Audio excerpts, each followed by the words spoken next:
তো আজকে ডে 2 আমাদের অ্যাডমিশনের ফার্স্ট রাউন্ডের। তো আমরা সবাই যাচ্ছি। আমাদের জন্য বাস এসছে। বাস এখন বয়েজ হোস্টেলের সামনে দাঁড়িয়ে আছে। এক এক করে আমরা স্টুডেন্টরা সব এগোবো। এখন বাসে এক এক করে উঠি। বাস ফাঁকা, বাসে কেউ নেই। এই আমাদের নূর, কালকে যাকে তোমাদের খুব পছন্দ হয়েছিল। কিছু বলতে চাস নূর? না, কালকে পছন্দ হয়েছে, ওই পিকটাই থাক আপাতত। আচ্ছা, নূর কিছু বলতে চায় না। তো চলো আমরা এবার এগিয়ে পড়ি আমাদের কলেজের দিকে, অ্যাডমিনিস্ট্রেটিভ বিল্ডিং এর দিকে। ওখানে গিয়ে দেখা হচ্ছে। তো আমরা যতক্ষণ ধরে অ্যাডমিনিস্ট্রেটিভ বিল্ডিং এ পৌঁছাচ্ছি সেই সময়ের মধ্যে আমাদের পিডব্লিউ মেড এর সম্বন্ধে কথা বলে নেওয়া যাক। পিডব্লিউ মেড এর নিয়ে এসেছে টিচার্স ডে স্পেশাল অফার। বিভিন্ন কোর্সের উপর স্পেশাল ডিসকাউন্ট চলছে। তো এই ডিসকাউন্ট যদি তোমরা পেতে চাও তাহলে স্ক্রিনে এখন যে কুপন কোডটা আছে সেই কুপন কোডটা ইউজ করতে পারো, অথবা কমিউনিটি পোস্টে গিয়ে সেই কুপন কোডটা তোমরা কপি করে সেই কুপন কোডটা ইউজ করতে পারো। তো অলরাইট, চলো এবার অ্যাডমিনিস্ট্রেটিভ বিল্ডিং এর দিকে যাওয়া যাক। আমরা পৌঁছে গেছি এখন সদর হাসপাতালের ওখানে। এই হচ্ছে কি আমাদের অ্যাডমিনিস্ট্রেটিভ বিল্ডিং, যেখানে কিনা আমাদের অ্যাডমিশন প্রসেসটা হচ্ছে। এখন আপাতত রাস্তাটা পার করে আমরা চলে যাই, দেখি কয়েকজন স্টুডেন্টরা এসছে কি আসেনি। কালকেই মেন বাল্ক অফ স্টুডেন্টসরা হয়ে গেছিল। আজকে দেখা যাক কি হয়। Siddique, second day of counselling এর ব্যাপারে কিছু বলবি? স্টুডেন্টদের অ্যাডমিশন হচ্ছে যে। আজকে চাপ কম থাকবে। কালকে মেনলি আই থিঙ্ক 53 কি 54 জন কালকে হয়ে গেছিল অ্যাডমিশন। তো আজকে চাপ অনেকটাই কম থাকবে, তাই তাড়াতাড়ি হয়ে যাবে এটাই আশা রাখছি। তো কালকের মতন এক্সস্টেড হয়ে তো আমরা হব না। আজকে ফাইনাল কয়েকজনের যাদের ফার্স্ট রাউন্ডে অ্যালট হয়েছিল তারা এক এক করে আসবে সব। তো উপরে গিয়ে তোমাদের সাথে আবার দেখা হচ্ছে। তো উপরে গিয়ে আমরা আমাদের হেল্প ডেস্কে বসে পড়লাম। তারপরে স্টুডেন্টসদেরকে ডাকা শুরু করলাম। স্টুডেন্টসরা তাদের প্যারেন্টসদের সাথে আসলো, তাদের যদি কোনো ডাউটস থেকে থাকে সেই ডাউটগুলো জিজ্ঞেস করলো। সেই বুঝে আমরা তাদেরকে সাজেশনস দিলাম আর তারা ফর্মটাকে ফিল আপ করা শুরু করলো। তারপরে একটা টাইম একটু খালি বসেছিলাম বলে দেখতে গেলাম যে অন্য কোথাও কারোর কোনো প্রবলেম হচ্ছে কিনা।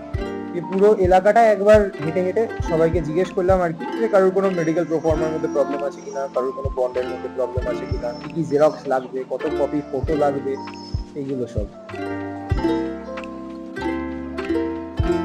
স্টুডেন্টসদের এক এক জনের এক এক রকম ডাউটস, এক একজনের এক এক রকম প্রবলেম, সবকিছুই হেল্প করতে হলো তাদেরকে। এসব করতে করতে টাইম যে ঠিক কখন বেরিয়ে গেল কিছু বোঝাই যাচ্ছিল না।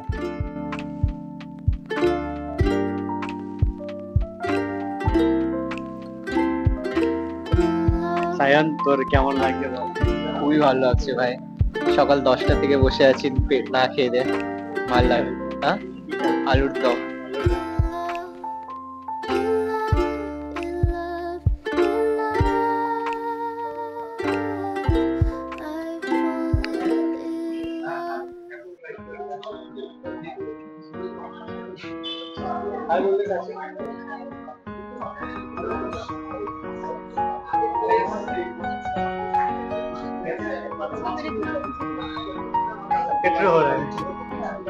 তো আমাদের কাউন্সিলিং অনেকটা হয়ে গেছে, অ্যাডমিশন প্রসেস অনেকটা এগিয়ে গেছে, প্রায় 2 বেজে গেছে। আমাদের একটা জুনিয়র আছে, এর অ্যাডমিশন হয়ে গেছে। তো তুই বল, অ্যাডমিশন প্রসেস কেমন ছিল? স্মুথ ছিল? হ্যাঁ, স্মুথ ছিল আর সিনিয়ররা হেল্প করেছে।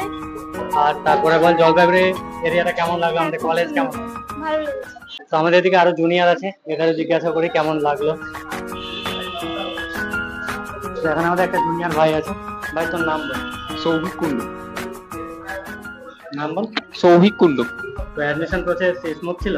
হ্যাঁ, একদম। কোনো প্রবলেম হয়েছে? না, কোনো প্রবলেম হয়নি। এবং এখানে এই জলপাইগুড়ি মেডিকেল কলেজের সমস্ত যে সিনিয়র দাদারা ছিল সকাল থেকে সব একদম পুরোপুরি অ্যাডমিশনের প্রথম থেকে গাইড করে গেছে।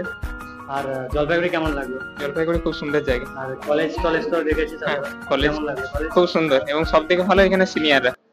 ঠিক আছে। আমাদের কাউন্সিলিং এর প্রসেসের কিছু সিনিয়র দাদাও এসছে, তাদের এক্সাম ছিল বলে তারা প্রথম থেকে থাকতে পারেনি। তো সিনিয়রদের কাছ থেকে শুনি কেমন লাগছে। দাদা বলো। না, এটাই দেখছি কমেন্ট করার পরে ব্লগে আমরা জায়গা পাচ্ছি। সেটাই আমাদের পরীক্ষা হচ্ছে। তোরা খুব ভালো কাজ করছিস, খুব ভালো লাগছে দেখে। भैया कुछ बोलो। एडमिशन देखते हैं कि एडमिशन का प्रोसेस चल रहा है, बहुत ही अच्छे से प्रोसेस चल रहा है। हमारे एग्जाम होने की वजह से हम आ नहीं पाए, लेकिन मैं देख रहा हूँ कि तुम लोगों ने बहुत अच्छे से काम संभाला हुआ है। और सबको बताना चाहेंगे कि हमने एक लिस्ट भी तैयार कर रखी है। इसके अंदर most preferred books for first year है। ये हमारे जूनियर्स को गाइड करने के लिए हमने प्रिपेयर करी है, एक सजेशन के लिए। और जैसा कि हम सब देख सकते हैं, हमने इन्फॉर्मेशन भी कलेक्ट कर ली, जो भी अपडेट होगा वो आगे हमारे जूनियर्स तक देते रहेंगे। Thank you. এটা প্রায় শেষের দিকের ক্লিপ। তখন মোটামুটি সব স্টুডেন্টসেরই ডকুমেন্ট ভেরিফিকেশন হয়ে গেছিল আর ভেতরে স্টুডেন্টরা বসেছিল, তাই বাইরে পেরেন্টস। এই হচ্ছে কি ওই রুমটা যেখানে স্টুডেন্টসদের ভেরিফিকেশন চলছিল আর কি। আমরা অ্যাডমিশন প্রসেস শেষ করে পৌঁছালাম হোস্টেলে। নূর, কিছু? কি বলবো, যথেষ্ট নতুন অভিজ্ঞতার সম্মুখীন হলাম। বিভিন্ন রকমের গার্জেনদের দেখলাম, বিভিন্ন জেলার মানুষদের দেখলাম, ভালোই লাগলো। আপাতত জুনিয়রদেরকে ওয়েলকাম যারা আসতে চলেছে আমাদের এখানে। তো এই ছিল আজকের ব্লগ, ছোট্ট একটা ব্লগ, ছোট না অনেক বড়। তো যদি ব্লগটা ভালো লেগে থাকে অবশ্যই লাইক করো, শেয়ার করো, সাবস্ক্রাইব করো।